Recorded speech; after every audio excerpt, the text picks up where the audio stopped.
Hi friends, welcome back to my channel. நம்ம daily செய்யக்கூடிய ஒவ்வொரு வேலைகளும் ரொம்ப ஈஸியாக, குயிக்காக, ஷார்ட் அண்ட் ஸ்வீட்டாக முடிக்கிறதுக்கு தேவையான முக்கியமான கிச்சன் டிப்ஸ் அந்த வீடியோவில் பார்க்க போகிறோம். ஸோ பார்க்குறதுக்கு முன்னாடி என்னோட சேனலை சப்ஸ்கிரைப் பண்ணாதவங்க மறக்காமல் சப்ஸ்கிரைப் பண்ணிக்கோங்க. கூடவே இருக்கிற பெல் ஐக்கனையும் கிளிக் பண்ணிக்கோங்க. அப்போ தான் இந்த மாதிரியான யூஸ்ஃபுல்லான வீடியோஸ் அப்லோட் பண்ணும்போது உங்களுக்கு நோட்டிஃபிகேஷன் வரும். நீங்களும் மிஸ் பண்ணாமல் பார்க்கலாம். ஃபர்ஸ்ட் டிப் என்னென்னு பார்க்கலாம். எப்பயுமே இடியாப்பெல்லாம் பிழியிறோம் அப்படின்னா கடைசியாக பார்த்தீங்கன்னா கொஞ்சமாக இந்த மாவு வந்து அந்த இடியாப்ப அச்சிலேயே வந்து அப்படியே தங்கிடும். ஸோ அந்த மாவு வந்து மோஸ்ட்லி நம்ம அப்படியே தூக்கி போட்டுருவோம். ஏன்னா அதை திருப்பியும் எடுத்து நம்ம பிழிஞ்சா கூட முழுசாக நமக்கு ஒரு இடியாப்பம் கூட வராது. ஸோ அந்த மாதிரி மீதி இருக்கிற மாவை நம்ம என்ன பண்ணலாம் அப்படிங்கிறத தான் இந்த டிப்ஸில் பார்க்க போகிறோம். மிச்சம் இருக்கிற மாவில் குட்டி குட்டியாக பால் ஷேப்பில் உருண்டைகளாக பிடிச்சி எடுத்துக்கோங்க. பால் கொழுக்கட்டைகளாக நம்ம பிடிச்சி எடுப்போம் இல்லையா, அதே மாதிரி தான் இட்லி தட்டில் இடியாப்பத்தை பிழிஞ்சு எடுத்துருக்கிறேன். அதே தட்டில் நம்ம ரெடி பண்ணி வச்சுருக்கிற இந்த உருண்டைகளையும் அப்படியே அது கூடவே வச்சிடலாம். இதை அப்படியே வந்து நம்ம ஸ்டீம் பண்ணி எடுக்க போகிறோம். ஒரு சில பேருக்கு இடியாப்பம் பிழியறது ரொம்ப கஷ்டமாக இருக்கும். மாவு வந்து எப்படி சரியான முறையில் பிசைஞ்சு எப்படி ரொம்ப ஈஸியாக கஷ்டப்படாமல் பிழியலாம் அப்படிங்கிறத ஆல்ரெடி வீடியோவாக ஷேர் பண்ணியிருக்கிறேன். ஸோ தேவைப்படுறவங்க கண்டிப்பாக போய் செக் பண்ணி பாருங்கள். ஷார்ட்ஸ்லேயுமே இடியாப்பத்துக்காக வீடியோலாம் போட்டிருக்கேன். ஸோ தேவைப்படுறவங்க செக் பண்ணி பாருங்கள், ரொம்பவே யூஸ்ஃபுல்லாக இருக்கும். இப்போ ஒரு 10 நிமிஷத்துக்கு நம்ம ஸ்டீம் பண்ணி எடுத்துக்கலாம்.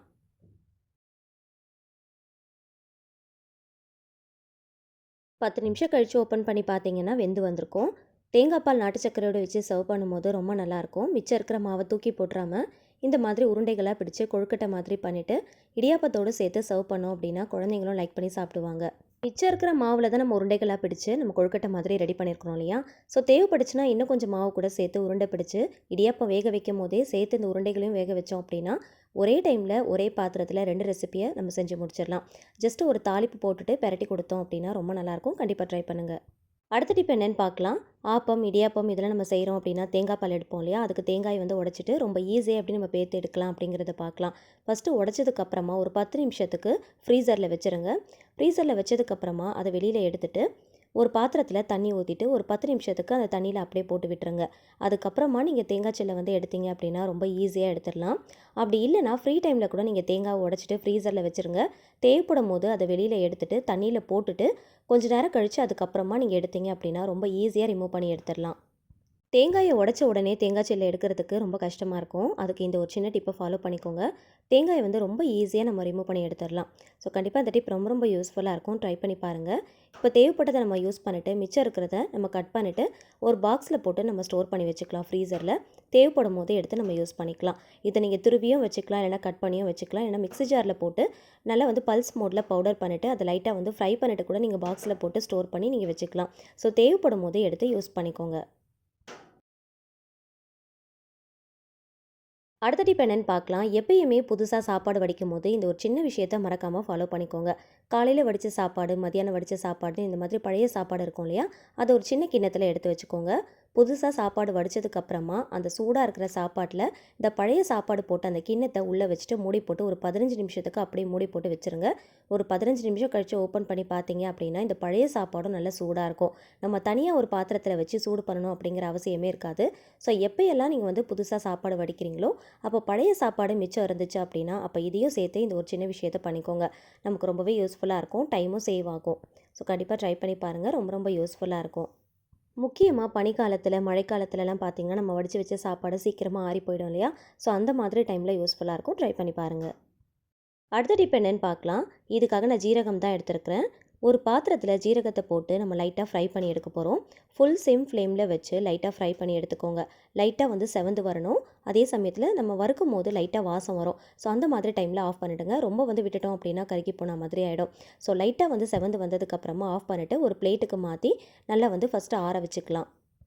இந்த அளவுக்கு செவந்து வந்திருக்கணும். ரொம்ப விட்டுட்டோம் அப்படின்னா கொஞ்சம் கரிஞ்சு போன மாதிரி ஆகிடும், கசப்பு கொடுத்துரும். ஸோ அதனால் லைட்டாக செவந்து வரணும், நல்லா வாசம் வர ஆரம்பிக்கும். ஸோ அந்த மாதிரி டைமில் ஸ்டவ் ஆஃப் பண்ணிவிட்டு ஒரு பிளேட்டுக்கு மாற்றி ஆற வச்சுக்கோங்க. சூடாக இருக்கும் போதே மிக்ஸி ஜாரில் நம்ம போடக்கூடாது. நல்லா ஆறுனதுக்கப்புறமா மிக்ஸி ஜாரில் போட்டு நல்லா பவுடர் பண்ணி எடுத்துக்கோங்க. எந்த அளவுக்கு பவுடர் பண்ண முடியுமோ அந்த அளவுக்கு பவுடர் பண்ணி எடுத்துக்கோங்க. ஜீரகத்தை ரொம்ப வறுத்துடாமல் செவக்க வறுத்தீங்க அப்படின்னா அரைச்சதுக்கப்புறம் கரெக்டாக இந்த நேரத்துக்கு வரும். ஸோ இதை வந்து உடனே பாக்ஸில் போட்டு ஸ்டோர் பண்ணிடாமல் ஃபஸ்ட்டு வந்து பிளேட்டுக்கு மாற்றி நல்லா ஆற விட்டுருங்க. ஏன்னா மிக்ஸி ஜாரில் போட்டு நம்ம பவுடர் பண்ணுறதுனால சூடாக இருக்கும் போதே போட்டு ஸ்டோர் பண்ணோம் அப்படின்னா கட்டி கட்டியான மாதிரி ஆகிடும். ஸோ அதனால் ஃபஸ்ட்டு பிளேட்டுக்கு மாற்றி நல்லா ஆற விட்டுட்டு அதுக்கப்புறமா பாக்ஸில் போட்டு ஸ்டோர் பண்ணிங்க அப்படின்னா பதத்து போகாது, கட்டி ஆகாது, ரொம்ப நாளைக்கு வச்சு நம்ம யூஸ் பண்ணிக்கலாம். ஜீரகத்த அப்படியே பொடி பண்ணுறத விட நல்லா வறுத்துட்டு ஆற வச்சு இந்த மாதிரி நல்லா பொடி பண்ணி வச்சுக்கோங்க. நீங்கள் செய்யக்கூடிய வறுவல்ல எல்லாத்துலேயுமே இது கொஞ்சம் ஒரு 1/4 ஸ்பூன் அளவுக்கு மட்டும் சேர்த்துக்கோங்க. புளிக்குழம்பு, மிளகு குழம்பு, வெந்தய குழம்பு, வத்த குழம்பு இந்த மாதிரி எல்லா குழம்புலையும் சேர்த்து செஞ்சு பாருங்கள். டேஸ்ட் ரொம்ப நல்லாயிருக்கும், நல்ல மணமாகவும் இருக்கும்.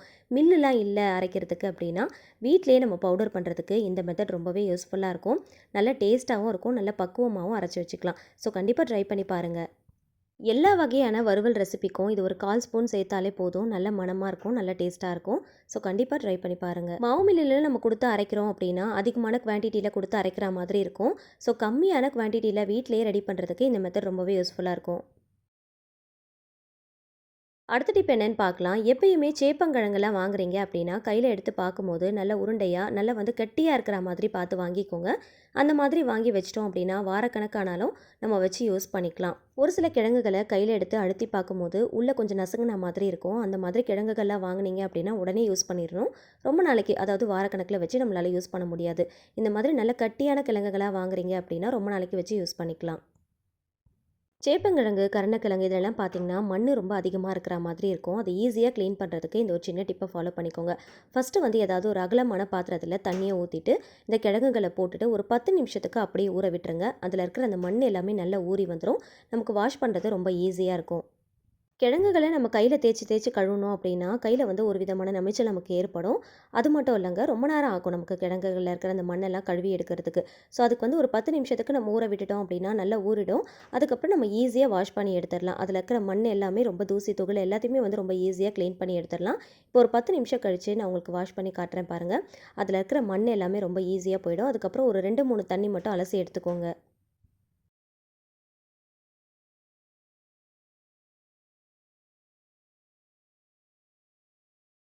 சுத்தமாக வாஷ் பண்ணி எடுத்துகிட்டு வந்துட்டேன். இப்போ பாருங்கள், கொஞ்சம் கூட இதில் மண் இல்லவே இல்லை.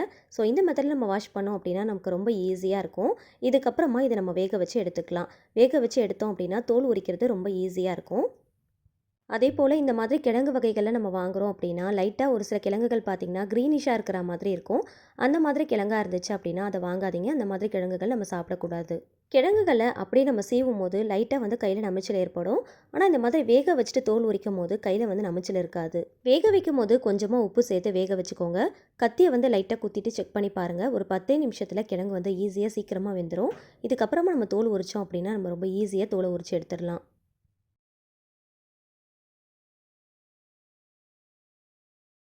இந்த சேப்பங்கிழங்க வச்சு ஒரு ரெசிபி எப்படி செய்கிறதுன்னு பார்க்கலாமா? சேப்பங்கிழங்க தோல் உரிச்சதுக்கு அப்புறமா இந்த மாதிரி கட் பண்ணி எடுத்துக்கோங்க. ரொம்ப பெருசாகவும் இல்லாமல் ரொம்ப சின்னதாகவும் இல்லாமல் மீடியம் ஷேப்க்கு கட் பண்ணி எடுத்துக்கோங்க.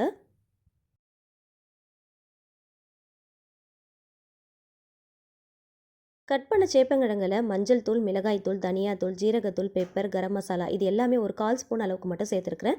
தேவையான அளவுக்கு கொஞ்சமாக உப்பு சேர்த்துக்கலாம். 1 டீஸ்பூன் அளவுக்கு கார்ன்ஃப்ளவர் மட்டும் சேர்த்துருக்கிறேன். கொஞ்சமாக இஞ்சி பூண்டு பேஸ்ட்டு சேர்த்துட்டு கொஞ்சம் ஆயிலும் சேர்த்துக்கோங்க. கொஞ்சமாக கருவேப்பிலை கொத்து சேர்த்து நல்லா மிக்ஸ் பண்ணி விட்டுக்கோங்க. கொஞ்சம் கூட தண்ணி சேர்க்கக்கூடாது.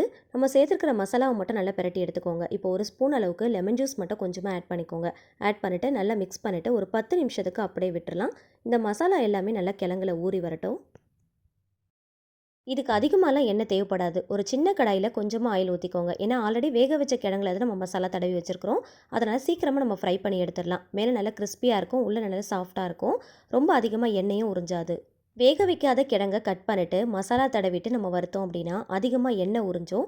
வறுக்கிறதுக்கும் டைம் அதிகமாக செலவாகும். அப்படியே நம்ம வறுத்தாலும் உள்ளே கொஞ்சம் க்ரன்ச்சியாக இருக்கிற மாதிரி இருக்கும். ஆனால் இந்த மாதிரி வேக வச்சுட்டு அதுக்கப்புறமா மசாலா தடவி எண்ணெயில் போட்டு பொரிச்சிங்க அப்படின்னா எண்ணெய் அதிகமாக உறிஞ்சாது. சீக்கிரமாக வறுத்து எடுத்துடலாம். மேலே நல்லா கிறிஸ்பியாக உள்ளே நல்லா சாஃப்டாக ரொம்ப சூப்பராக இருக்கும். ஸோ கண்டிப்பாக இந்த ஒரு சின்ன ட்ரிக்கை யூஸ் பண்ணி பாருங்கள். 2 பக்கமும் நல்லா செவந்து வந்ததும் வெளியில் எடுத்துடலாம். இதை வறுக்கிறதுக்கு 5 நிமிஷம் கூட ஆகாது. ரொம்ப குயிக்காக செஞ்சிடலாம். எந்த கிழங்கு வாங்கினாலும் இந்த மாதிரி நீங்கள் வேக வச்சுட்டு வறுத்து பாருங்களேன். ரொம்ப நல்லாயிருக்கும். மேலே நல்லா கிறிஸ்பியாக உள்ளே நல்லா சாஃப்டாக இருக்கும். ஸோ கண்டிப்பாக ட்ரை பண்ணி பாருங்கள். டைமும் நமக்கு அதிகமாக செலவாகாது. ரொம்ப குயிக்காக முடிச்சிடலாம்.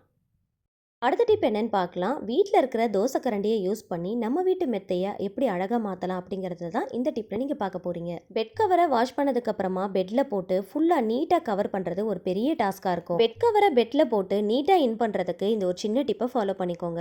பெட் கவரை பெட்டில் போட்டுட்டு கார்னரில் மட்டும் கை வச்சு இந்த மாதிரி நல்லா உள்ளே இன் பண்ணி விட்டுக்கோங்க. கட்டில்ல போட்டிருக்கிற பெட்ல கேப் வந்து கரெக்ட்டா இருந்தா மட்டும் தான் நம்மளால கை வச்சு கரெக்ட்டா நீட்டா இன் பண்ண முடியும். அப்படியே இன் பண்ணாலும் அந்த அளவுக்கு பெர்ஃபெக்ட்டா நீட்டா வருமான்றது தெரியாது. ஸோ அதனால இந்த ஒரு சின்ன டிப்ப ஃபாலோ பண்ணிக்கோங்க. ரொம்ப ரொம்ப ஈஸியா இருக்கும். கை வச்சு இன் பண்ணணும் அப்படிங்கிற அவசியமே இருக்காது. ரொம்ப பெர்ஃபெக்ட்டா நீட்டா 5 நிமிஷத்துல பெட் கவர பெட்ல போடுறதுக்கு ஒரு தோசை கரண்டி இருந்தா போதும். நான் வீடியோல காட்டுற மாரியே தோசை கரண்டிய யூஸ் பண்ணி பெட் கவர இந்த மாதிரி இன் பண்ணுங்க. இந்த மாதிரி பண்ணும்போது ரொம்ப ஃபாஸ்ட்டா, குயிக்கா முடிச்சிடலாம். கட்டிலுக்கும் பெட்டுக்கும் நடுவுல இருக்கிற கேப் ரொம்ப வந்து கம்மியா இருந்தா கூட இந்த தோசை கரண்டிய வச்சு நம்ம ஈஸியா இன் பண்ணலாம். ரொம்ப ஈஸியா உள்ள போயிரும். எந்த அளவுக்கு பெர்ஃபெக்ட்டா நீட்டா இருக்குன்னு நீங்களே பாருங்க. கை வச்சு இன் பண்ணும்போது கேப் ரொம்ப கம்மியா இருக்கிறதுனால நமக்கு பெர்ஃபெக்ட்டா நீட்டா வராது. அதேபோல நம்ம சிரமப்பட்டு பண்ற மாதிரி இருக்கும். ஆனா தோசை கரண்டி ரொம்ப மெல்லிசா இருக்கிறதுனால ரொம்ப ஈஸியா உள்ள போயிரும். அதேபோல நல்லா நீட்டாவும், பெர்ஃபெக்ட்டாவும் பண்ணிடலாம். ரொம்ப ஃபாஸ்ட்டா, குயிக்காவும் முடிச்சிடலாம். வீடியோவில் காட்டியிருக்கிற மாதிரியே பெட் கவரை பெட்டில் வந்து ஃபுல்லாக நல்லா கவர் பண்ணி போட்டுருங்க. அதுக்கப்புறமா அந்த கேப்பில் தோசை கரண்டியை வச்சு இந்த மாதிரி அழுத்தி விட்டாலே போதும். ரொம்ப ஈஸியாக அழகாக பெர்ஃபெக்டாக இன் பண்ணிடலாம். ஸோ ஃபுல்லாக வந்து முடிச்சுட்டு நான் உங்களுக்கு காட்டுறேன் பாருங்கள்.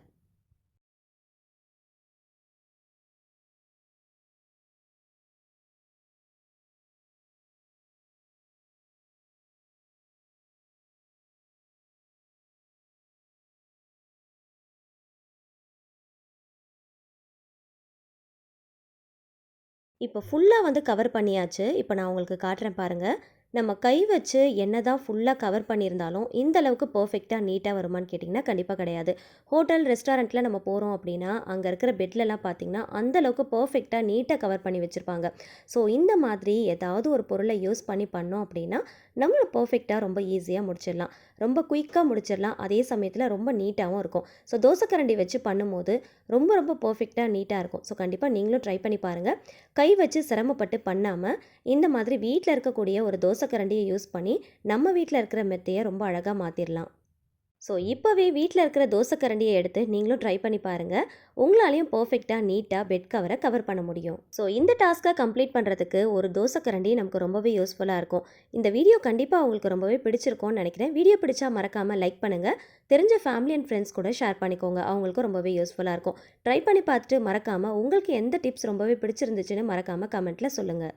இதே போல் நம்ம சேனலில் இன்னும் நிறைய யூஸ்ஃபுல்லான டிப்ஸ்லாம் அப்லோட் பண்ணியிருக்கோம். ஸோ இது வரைக்கும் நீங்கள் பார்க்கல அப்படின்னா கண்டிப்பாக போய் செக் பண்ணி பாருங்கள். எல்லா டிப்ஸுமே உங்களுக்கு ஏதாவது ஒரு வகையில் யூஸ்ஃபுல்லாக இருக்கும். இந்த மாதிரி இன்னும் யூஸ்ஃபுல்லான இன்ட்ரெஸ்டிங்கான கண்டென்ட் தெரிஞ்சுக்க என்னுடைய சேனலை மறக்காமல் சப்ஸ்கிரைப் பண்ணிட்டு தொடர்ந்து சப்போர்ட் பண்ணுங்கள். Thank you so much. கீப் வாட்சிங்.